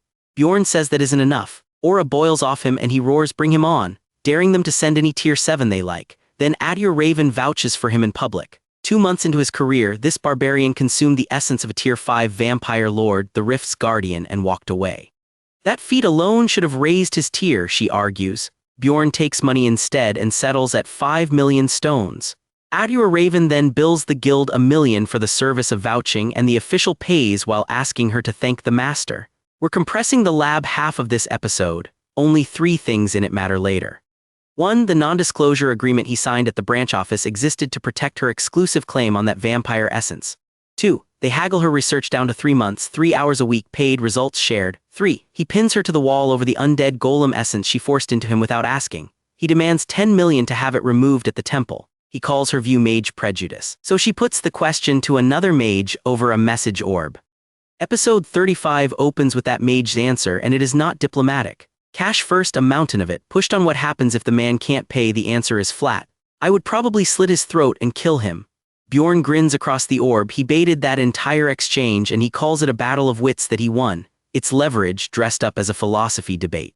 Then a door opens on Adua's master. White beard, gold-trimmed robes, head of the School of Altemian, which owns 5 floors of the tower. He heard every word straight through her soundproofing spell because her soundproofing spell is not very good.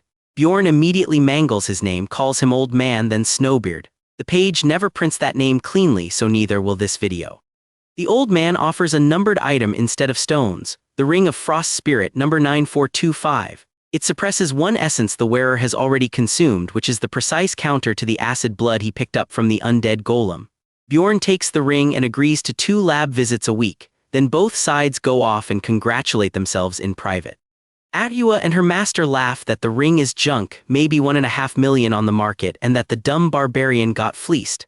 Out on the street, Bjorn laughs that the mages are newbies who don't know what suppression is worth. 2 rooms, 1 deal, everyone's certain they robbed the other. Driest joke this series has told yet. Then he walks home and the tone drops out from under the episode. He asks himself why he doesn't hesitate anymore. He remembers watching a man's head come off and feeling almost nothing. He remembers how easy the first kill was. He remembers breaking out of a cell without fear, hands steaming as the flesh knit itself back together. And the thought box says it out loud. This isn't something 29-year-old corporate employee Hansu Lee would have done. That name is printed on the page in the rectangular box this series reserves for his own head.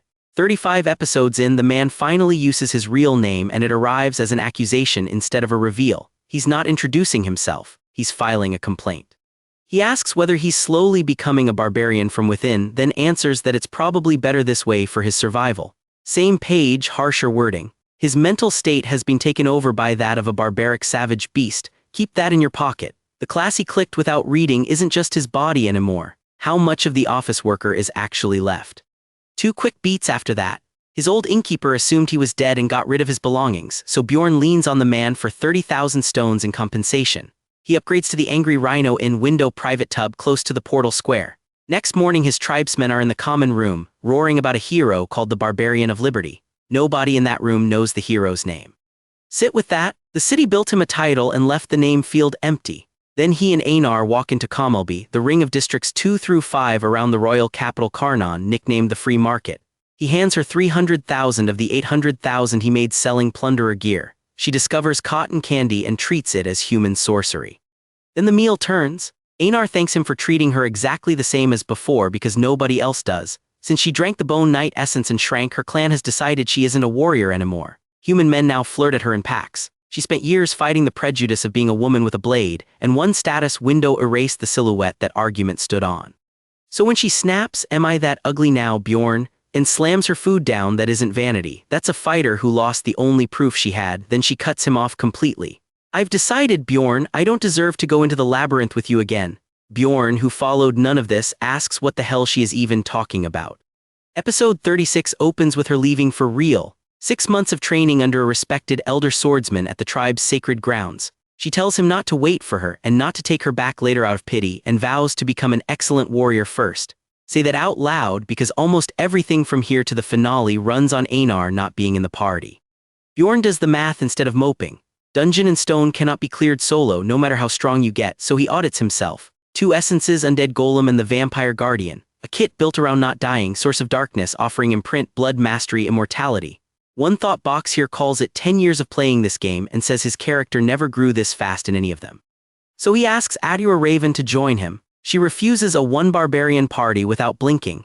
Come back with other tier 6 adventurers or better plus a priest, and she estimates that shopping trip takes at least 3 years. The mage who defended him in public will not walk into a dungeon behind him. His tier changed, the label on him didn't. Then the episode plants something it never harvests. Adura cannot let go of the tears of a goddess he used against the vampire. She digs through an old tome and finds that Cardinal Androne last used one about 150 years ago to save the Grand Archbishop. So she says the quiet part to an empty room. How did a barbarian that just became of age know its location and use it like he had experience? His years of notes are the reason he knew. Those same notes are the thing that could hang him. That question never becomes an accusation this season, it just sits there humming. 2 other things get 1 line each. He keeps a golden mask that rewrites a face for 30 days, 5 uses because he has already been framed once. And Tavern Gossip finishes off the Crystal Union overnight. The story going around is the Barbarian of Liberty. A tier 9 who broke out of a cell, freed the other prisoners and proved himself innocent. A silver-haired elf listening runs the arithmetic on that tier and realizes he only just came of age. She also ties the Crystal Union to what was done to her sister, which this series still refuses to put on the page. Then Daria opens a door and Erwin is sitting there with her spirits. At the guild he registers as Bjorn Yandel, tier 7, wanting a party of 4 or more for the 3rd floor or higher. The clerk blurts F5 stars and changes the subject fast. Then Hikurad Mured spots him laughing, mentions his own party already has a mage and waves somebody over. Bjorn's eyes go wide and the episode ends on who. Episode 37 opens on that somebody. A blonde mage in gold-trimmed robes strolls up at night. "My name is Rial Warbdwaki. I am here because I want to travel with you." In the interview he claims to be a tier 8 mage officially recognized by the Rafdonian court, plus a noble bloodline argument held together with tape. Bjorn and Hikurad high-five and take him anyway. Because a mage on the roster attracts applicants and it works immediately. Letters stack up and the 2 of them meet several times a week to read them. Bjorn spends the settlement properly too. A lithium chestplate at plus 270 item level, a lithium tower shield at plus 315 and an expandable backpack. He poses with the shield like a kid. Then the walk home hands us the best scene in this whole stretch. In an alley, a young barbarian crouches with no weapon and no shirt while passers-by laugh at him. Tarikan, son of Rian. Bjorn buys him a meal and the story comes out in order. He sold his weapon for cash, got evicted from his inn and could not get hired anywhere in the city. Not one job, his own kind turned him away too, and he has avoided the labyrinth for 3 straight months, which is the whole tragedy in one number. This kid is Bjorn with the save file deleted. Same body, same tattoos, same forbidden class, no map in his head. The only gap between them is a decade of memorized routes. So Tarikan hints at joining the party. Bjorn shuts it down cold. "I won't ever go into the labyrinth with someone like you." Then he pushes 150,000 stones across the table, tells him to buy a weapon and go in alone, and adds, "Don't ever come looking for me again after you leave this place." Charity and a slammed door in one gesture.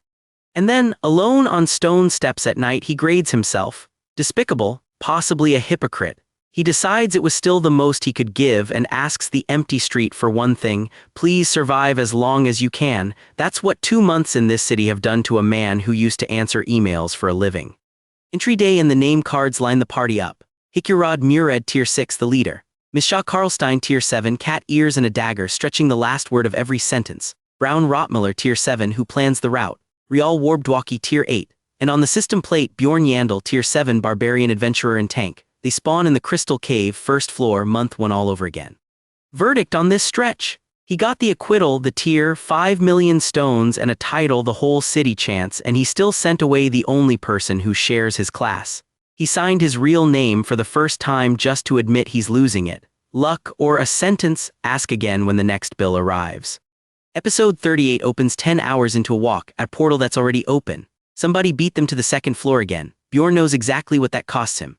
Opening a portal yourself pays experience, and he could farm that with Einar or Erwin instead of hired help. He swallows it. His thought box, I should keep this information to myself until I form a party I can really trust. That's the whole hired crew arc in one line.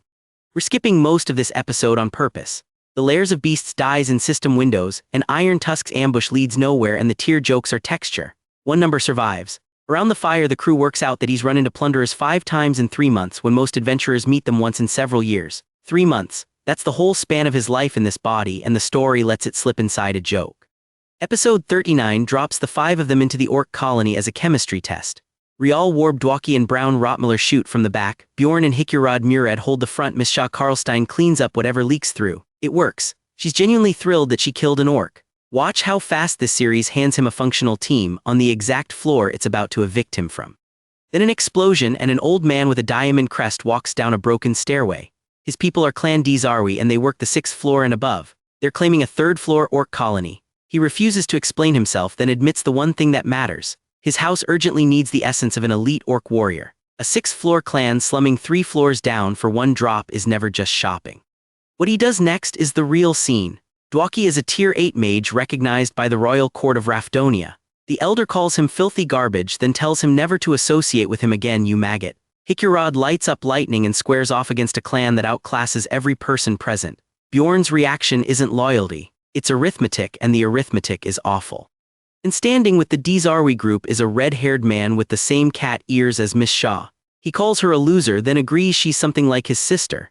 The elder drops a line that pays off far past this arc. I am indebted to Lord Karlstein, so the outcast in the party has a house, and the house has creditors on the 6th floor. Keep that in your pocket. Episode 40 resolves the standoff cheaply. Hikurad swings anyway. A mustached commander tells him to come to his senses, and a huge tattooed hand catches the dwarf mid-fall. The commander's verdict is that Hikurad should feel indebted to that barbarian for the rest of his life. Notice the wording. He's still the barbarian, never the man who just saved a tier 6 tank from his own temper. Before the title card, the episode cuts away to something hooded with red eyes, ringed by more red eyes, saying they all died just now. Blood drips under the caption. Hold that image for 2 episodes. Then the show does the thing it's best at and sits 5 armed adults around a campfire to talk about failing. Miss Shaw goes first. She's House Karlstein, the ruling clan, and she's a half-blooded outcast who never bonded with a soul beast, and a fair baby her siblings rejected. Hikurad apprenticed 10 years to become a blacksmith and got told he lacked talent, so he started adventuring at 30.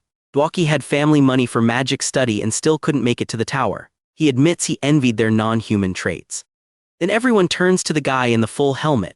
This is the best-written moment in the whole season. He says his mother died giving birth to him and his father never came back from the labyrinth. The others go soft on him, and his own internal aside reads, this story about Bjorn is 100% true that I heard from Einar. He didn't remember that grief, he was taught it. And then the line that should sit badly with you, not that it matters. It's not like I really don't have a mother. The man inside that helmet is a 29-year-old corporate employee with a family, a save file, and a mother of his own. He's wearing a grief that came with the body like a coat that happens to fit. Who exactly is being comforted around that fire? The party argues about where to go next, and the 4th floor comes up early. What decides it isn't courage? It's a retro you died screen from Hansu Lee's old runs, with him whining it was so close this time. Years of notes taught him to be patient, and he overrules himself out loud. He tells Hikurad they need to advance to the 4th floor. Episode 41 names them. Somebody mutters about trusting a barbarian, and the helmet snaps around, I can hear you bastards. They vote to go up anyway, and the title card christens the group Team Loser. 5 people who each failed at the thing they were supposed to be, walking onto a floor above their pay grade. That isn't a gag name, that's the thesis of the arc. Day 3 inside, Rotmiller's routing is so precise they call him a human navigation system. He's the least flashy hire and the reason anybody is still breathing. On night watch he reports monsters and adventurers both, and Bjorn ties the earlier Iron Tusk's ambush to plunderers baiting monsters onto portals. Then screaming in the dark. 3 people sprinting from orcs, and the orcs peel off once reinforcements appear. Rescue in this world has a price list. In full armor he makes all 3 drop their weapons, Hans Argo, Irita Tayson, and a woman who calls herself Alyssa, priestess of the goddess Ritlas. The name Hans is already on his list, so he's twitchy. She produces real divine light. He keeps their gear anyway, tells them I only trust the words of fellow barbarians, and bills them 2 million stones for the save. They settle into rest, and Alyssa offers to heal anybody's wounds. With no warning at all, he hits her. Once. The reason he gives is a rule of thumb out of a game that you kill the healer in the opposition party first. His own allies scream that he just murdered an innocent priestess, and from where they're standing they're completely right. The next panel is him apologizing with blood on his face. This is the payoff for everything he's been muttering since the trial. His lore is 150 years out of date, but player behavior never patches. A healer on an ambush crew still stands in the back looking harmless. And the price of being right is that the 4 people he needs are now certain they're traveling with a killer. Then Irita's face bursts open mid-sentence. Hans folds over, coughing inside a purple mist nobody cast, giggling in the dark. And the body he just put down stands back up with a ruined face and one glowing red eye and asks him how he knew. He was right about everything. Being right buys him nothing. Episode 42 opens in the rain with a hooded thing laughing while it crushes a body, bones cracking. Bjorn tells the party to calm down, then walks up alone and strikes the fallen priestess again. His allies come apart. They call it defiling the dead. He answers that a good offense is the best defense sometimes, which is technically a sentence. Then an ally names the pattern. Priest or Priestess of Karui, a hidden cleric class. Battle buffs and divine magic stacked on top of dark magic, and the upkeep is regular human sacrifice. Anyone exposed goes straight to the gallows. Now read that against the show's spine. A class you can't declare in public that keeps you alive, that the city kills you for having. He is not the only person here hiding a job title. Corpses stand up under death call, her faithful servants, the 2 men he killed last episode among them. Poison does nothing. Dwaki's icicle spear does nothing. Rotmiller finally cracks a skull and burns it because fire is the answer to undead. She replies with fire of the dead, a blaze that swallows every other fire nearby. Look at the design there. She doesn't beat their counter, she deletes it. Then the ugliest laugh in the whole arc. He performs grief for the men he personally murdered and screams at her, I must and will avenge our dearest friends Hans and Tayson. It's bait, and the torch-topped helmet and star tower shield in that panel are his. Then he splits the group. Everyone, attack the priestess. Hick your rod and I will hold the undeads down. Cornered, she dissolves into spirit form and pours upward out of reach, promising none of them will see the light outside of the labyrinth. She leaves the bill behind. 15+ curse effects spread across the party, with a system warning that their physical abilities may be permanently affected. Their curse specialist can only cast curses, not lift them. That warning is the clock for 2 episodes. Episode 43 opens mid-chase, then rewinds 5 hours to explain itself. We're going forward instead, and most of the middle is farming. A fairy swarm, a tier 7 half-troll that drops nothing at all. What matters is the witch's forest. Sheltering their strips her curses, then charges random status effects instead. Dwaki throws up a rainbow. Hikirad eats every hit twice because pain resistance is a barbarian trait and the dwarf doesn't have it. And then the forest goes personal. The illusion accuses him of being abandoned by his parents, and it slides right off. His answer is 4 words, except my parents didn't. Sit with what that implies. The trauma in that hallucination is calibrated to the man who owned this body, not the man renting it. He's driving a life whose worst memory had to be explained to him by Einar. Episode 44 opens on knights shielding a woman they call Lady Alyssa, while their commander screams for Hikirad Murad to use that item. He uses it. Guardian's Wrist Guard, a numbered item, 1 crackling bolt that shoves the ambush back and clears the party's status effects for 5 minutes. 5 clean minutes spent running. That's this arc in miniature. Bjorn's reconstruction is printed as a thought box, and it's sharp. She couldn't track them through this forest alone, so she posed as a lone priestess who'd lost her comrades to plunderers. Then she drops the act, red eyes and bared teeth, gloating that she stirred the monsters onto the knights to devour both parties later. The wrist guard expires. The forest starts spinning them again. Rotmiller's essence-boosted nose is the only reason they have a route to the 4th floor portal, and a rival party with its own navigator is closing. Miss Shaw trips and insists it's just a cramp. He diagnoses the sprain, lifts her off the ground, and earns a startled Bjorn for it. Then Hikirad is simply gone. They hear the scream, recognize the voice, and decide not to go back. No rescue, no hero shot. Now the number that kills any invincible reading of this show. 4 days inside the labyrinth, 11 more to survive, with a tank and a melee damage dealer alone. And in this forest the muscle is dead weight. Spirit monsters can't be hurt without a special attribute, so the body that has solved every problem since episode 1 just stops working. For once the barbarian is the wrong tool. So he holds out a ring. She reads it as a proposal and the misunderstanding runs long enough to be funny before he clarifies. It's a permanent party offer, not a romance, and inside he swears he'll awaken Miss Shaw's true powers. Years of notes already told him what she is years before she believes it. The strongest hand in the party has to be somebody else's.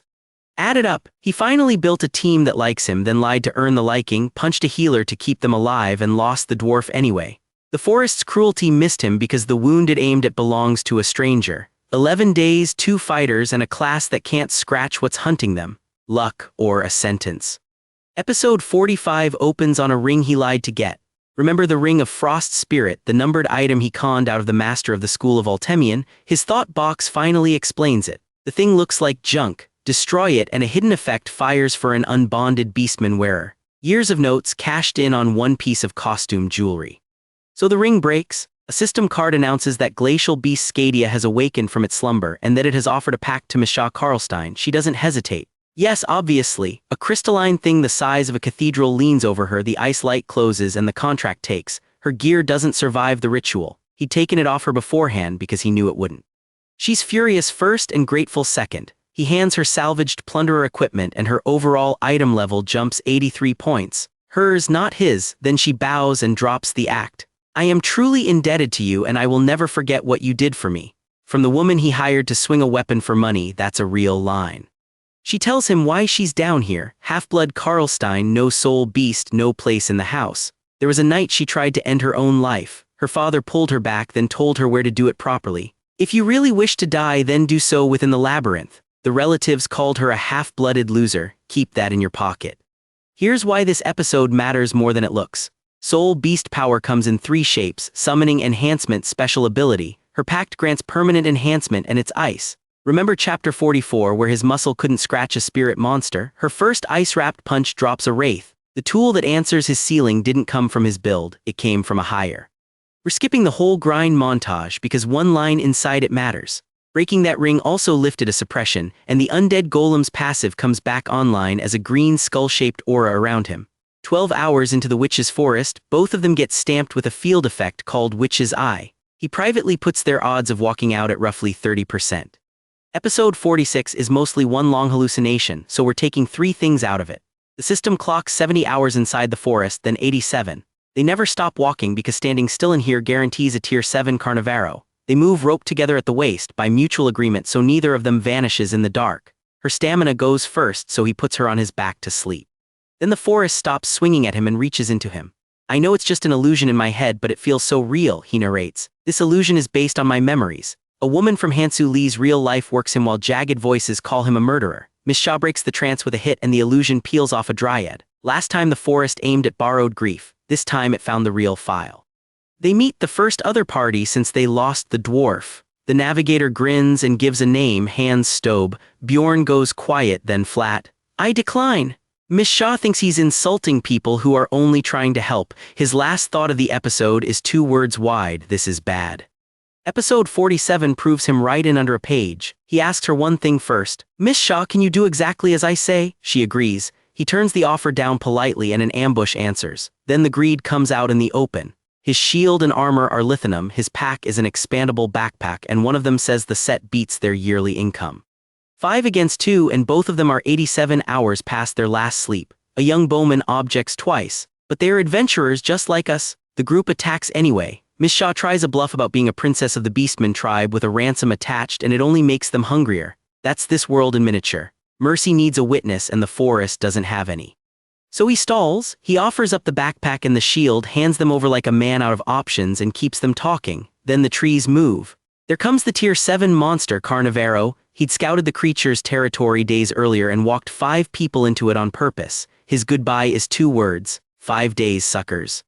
Carnivaro seeds the whole field with invisible mana mine traps and calls a pack of hounds down on the attackers. That's the exit, and the exit is a minefield. He lifts Miss Shaw and runs through his own trap field on purpose. A point-blank flesh burst catches him mid-stride and takes both of his feet off. We're not lingering on that panel. The consequence is the entire point.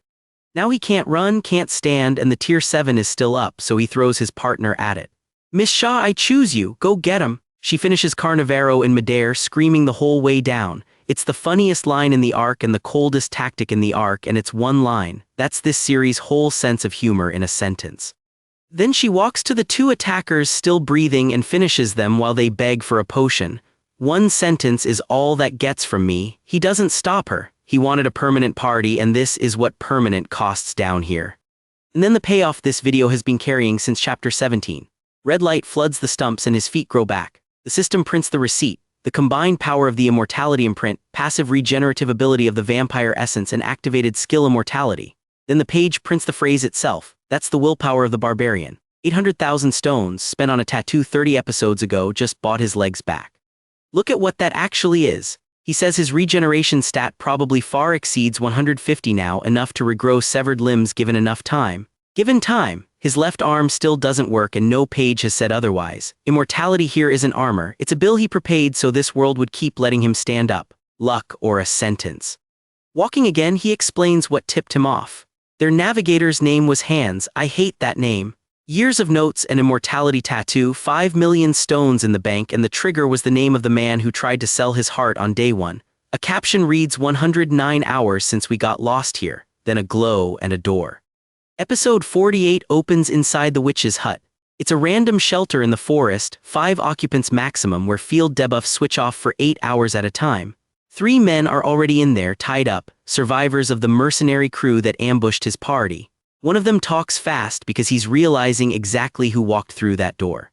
His flashback fills the last hole in this arc. His crew was hired to hit Bjorn's group, and the client was the priestess in the forest. That the witch was an evil priestess in service of Karui. She let one of their own, a man named Hans, wither to death in front of the rest, so Alyssa didn't only curse him herself, she subcontracted. Then the episode does something most lit RPG won't. It shows the argument. His own voices ask it flat out. Is it right for me to take their lives in a situation like this? Another answers him, does right or wrong even matter? Kill them and you won't have to worry about revenge. No quest prompt decides this, he does. He asks Miss Shaw and she drags the vowels out the way she always does. I was taught not to show mercy in situations like this. He lands on 9 words. I gotta do as the Romans do when in Rome. The camera stays on the system window afterward. Achievement unlocked. Condition: commit 10 murders. Spirit stat permanently increased by 1.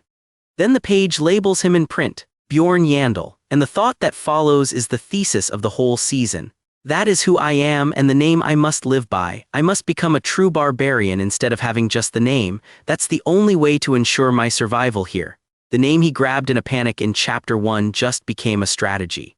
Except his hands are shaking, she notices, and he denies it.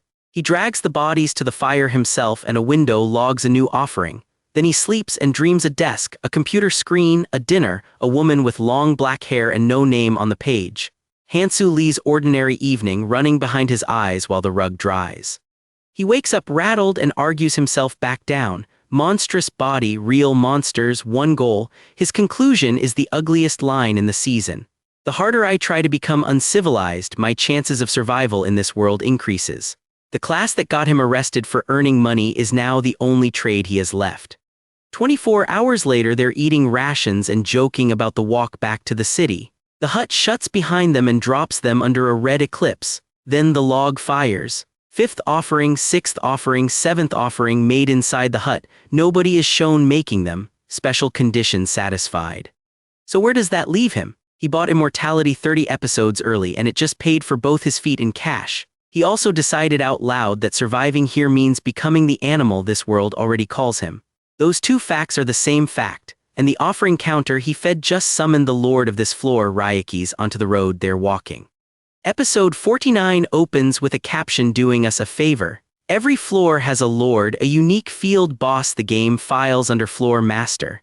Miss Shaw's relief comes fast because the 3rd floor never had one. Bjorn kills that relief in a line. The summoning conditions were never public. Then the floor locks. Takeover process has begun and the portal dies along with travel between floors. A red banner spells out the rest. The lord of the 3rd floor is Ryakis, the lord of chaos. And inside his own head, Bjorn runs the math nobody else in that camp can run. It's most likely because of us. Burning those bodies at the witch's hut was a summoning condition, so he swears Miss Shaw to secrecy. A camp of frightened adventurers would happily hang the 2 people who lit the fire. Years of notes made him the only man who understands the disaster, and understanding it makes him the suspect. We're compressing the geography. The party runs for the Orc Colony Hall, home ground of Clan Dizarwi, a clan that normally works floor 6 and up. Refugees pour in under a priestess chanting destruction of evil, 500 of them guarded by 50 clan members. Then the clan names its price. The man saying it is a Raj Magrain, silver hair, spiked back mustache, an X-shaped scar cut across his forehead. 1 million stones per person, which he calls the price of respect to the goddess in exchange for protection. Nobody carries 1,000,000 stones, so the bill gets paid in equipment. Bjorn reads the trick instantly. Around 300 people pay, which he tallies at 300 million stones. He and Miss Shaw hand theirs over and keep the potions. Others refuse and walk back onto an open floor with a lord on it. Keep that in your pocket. At 7 minutes past 7 that evening, 5 hours before the labyrinth closes, a fanged, red-eyed face the size of a building erupts over the camp. Episode 50? We're skipping most of a 3-hour raid because it's a wall of anonymous death and only 2 beats matter. The front line can't block anything, so the leaders scream at everyone to stop hitting the beast and hit the ominous sphere instead. Raiki's is drawing the power of origin, and a phase 2 would end this. The title card drops mid-episode again. It's 10:37 at night, an hour before closing time, and the clan counts 11 casualties. Then the invoice from episode 49 comes due. The stripped adventurers start shouting that Clan Dizarwi took all of our equipment away, and the clan's warriors answer with "Move a step closer and I'll kill you all." A protection racket only holds while the monster is losing. Raiki's consumes every sphere and fires an instant death field attack called Evil Hiatus. It drags every living thing within 3 miles back to the center, no matter how far they ran. That one attack kills more people than the first 3 hours did. About 200 adventurers are left and only 20 of the clan's 50. Now the beat that's actually about him. Bjorn narrates that when he gambles he always goes with low-risk options.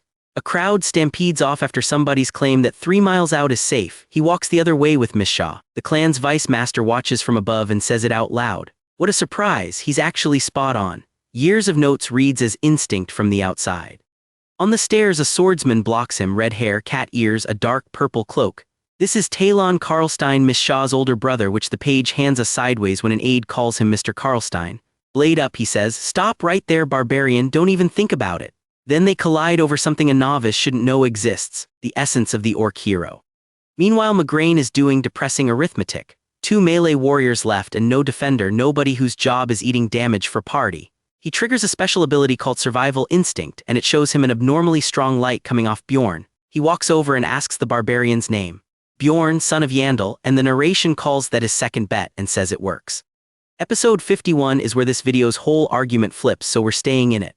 I am Iraj Magrain, the vice master of Clan Dizarwi. The interrogation starts with the right question. How did a novice deduce that this clan had killed a hidden tier 5 boss? Because the altar takes 777 mana stones as an offering, and Bjorn played this content when it was content. The exposition is delicious. The orc hero is one of the 3 orc brothers, Denish, Belta, and Tarugas, each dropping a different colored essence. Then Bjorn, pressed to justify himself in front of a clan that could kill him, says the sentence this season was built for. I am a barbarian with immortality imprint. Sit with that, 50 episodes of this world using barbarian as an accusation. Illiterate, unemployable, a heart worth money on the black market, arrested for earning too much while carrying that name, and here he files it as a credential, then lists the receipts. The vampire, the guardian of the rift, and undead golem with pain tolerance property. Count that list again. The vampire and the guardian of the rift are the same creature Cambormir the Dookie killed back in episode 30. He's really holding 2 and the green one he's about to drink makes 3 not 4, and Magrain buys it. A subordinate protests that this essence was requested by House something and the page never finishes the name because Magrain cuts him off with enough. Then Bjorn Yandel, I accept your offer. Later he says why. Compared to the 2 warriors they have left, this one would make a fantastic defender. He's hired for being a barbarian. He drinks the green one Tarugas's and it isn't luck. He wanted it because it's crucial to his shield barb build. Strength plus 70, agility plus 35, aggression plus 40, and a passive called Heroic Path that raises every defense once his health drops under half. Remember the Lithium Tower shield he bought back around episode 38? That purchase just picked his essence for him. Then the clan builds him like a raid tool.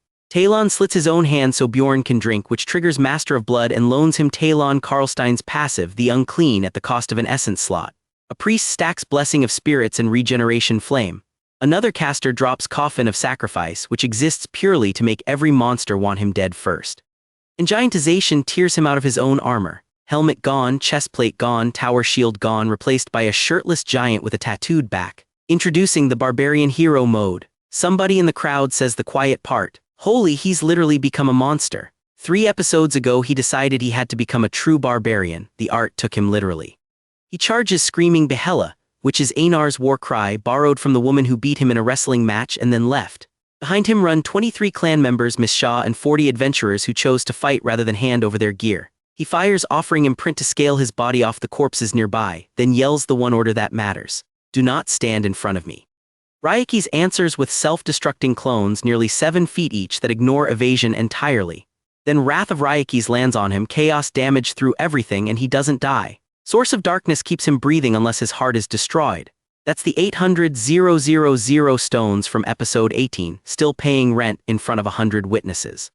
Talon watches and it hurts him. His own arm pain forced him to fall back like a coward, and he admits what he's watching isn't something a living person could endure. Then the stat window closes the episode with a number the series hid for 30 chapters. Item level 782, General Combat Power 846, 3 essences acquired, the newest an orc hero. And a senior clan figure with long white hair and a goatee, Master Hernesian, gives him his title before the city does. If the legendary barbaric hero Valcan came back alive, he says he would look like that. This world has spent 50 episodes pricing barbarians by the heart. The first public compliment compares him to a legend of that same class. Episode 52, and the timer does the work. Giant Bjorn smashes forward and thinks, I made it. The system answers with you don't have enough soul power, and giantization dumps him back to normal size. The field effect expires and 2 strangers celebrate surviving next to him. A scream, a red explosion, and the narration buries it. The orc colony was razed to ashes just like that. Because evil hiatus has a second half. When the instant kill phase ends, the system picks 1 survivor at random as the prey, and Bjorn puts his odds at 1 in 15 that it's him or Miss Shaw. Then the window reads, Miss Shaw Karlstein has been selected as the prey, and immobilized, hunted until either she or the beast is finished.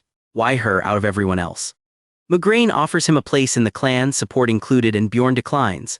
I don't intend to fight for someone else's cause just yet. He just tanked a floor lord for 100 strangers and he won't sign for it. Parting gifts anyway, a blessing of the wind and a voyage in the cast log. The clock reads 1/4 to midnight, 15 minutes to closing, and Ryakis wakes up. So he runs with an immobilized woman in his arms and she breaks. My own family gave up on me. My very existence is a huge inconvenience.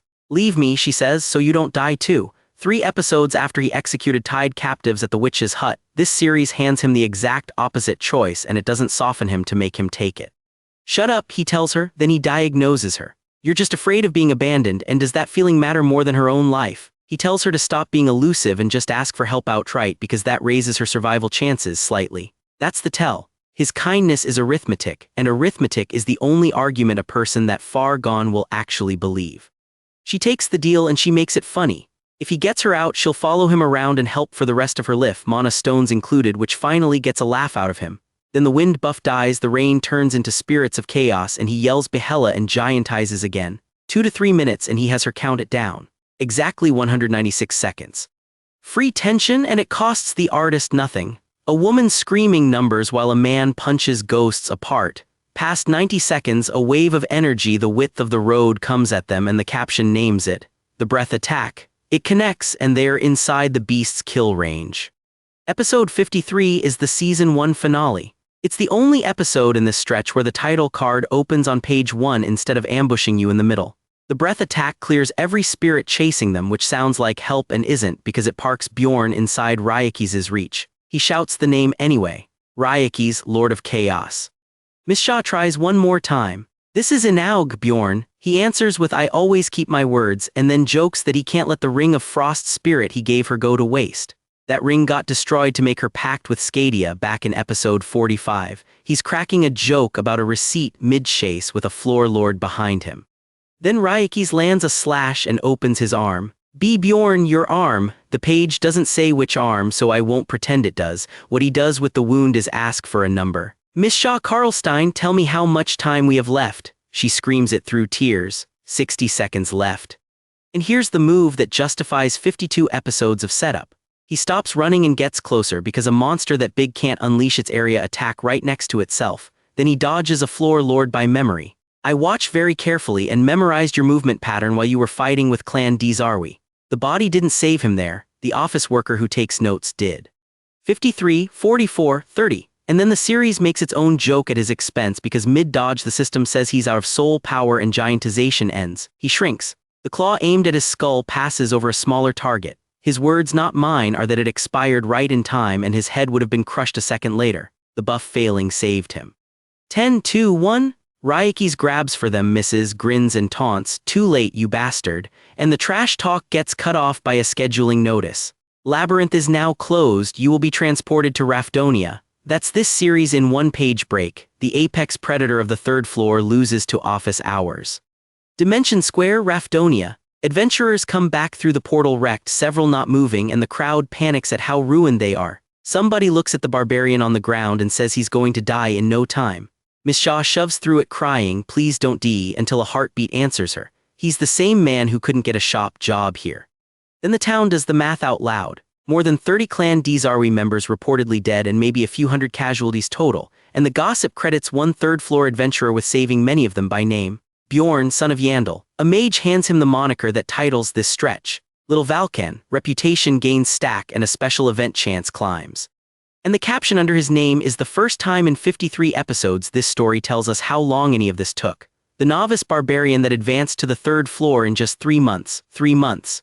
He grabbed that name in a panic in episode 1, minutes after Orium lost his head for one wrong sentence. 3 months later the city says it like a compliment. The finale spends its last pages opening doors, not closing them. A robed figure with a red gem at the throat in an afternoon-lit room murmurs, little Valcan, intriguing, and lets slip that he can't recall 3 cases like this since he took this job. Whoever he is, he has a job, and it involves watching people like Bjorn. Silhouettes flash by, undead golem, vampire guardian, orc hero. Then a knight in white high-collared armor asks the question the season refuses to answer. Is this man a hero or an evil spirit? Credits, thanks for Season 1, Season 2 in a few months. That's a finale handing its verdict to somebody who has never met him. Channel verdict on this stretch. It's the strongest 5 episodes of the season and not because of the giant. It's strong because the word barbarian changed jobs. In episode 2 it was why no shop would hire him. In episode 51 he offers it as a qualification and a clan officer says yes. Luck or a sentence, neither. He weaponized the sentence. And that's the trap the finale leaves him standing in. The city applauds a barbarian hero. The man inside that name told us 3 episodes ago that he isn't one yet, that he still has to become a true barbarian to survive. So the applause is early and he knows it. How much more of the animal does little Valcan still owe this world?